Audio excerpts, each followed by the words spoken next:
This video will show you how to change the username and password on your DX Access Control software. So go down to the bottom left-hand corner and select Tools. Now select Edit Operator.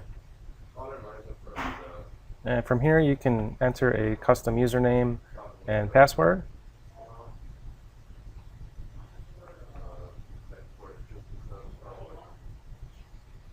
Okay, just select OK.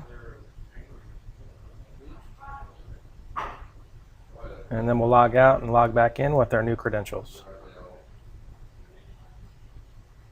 And that is how you change the username and password on your DX Access Control software. Thank you for watching.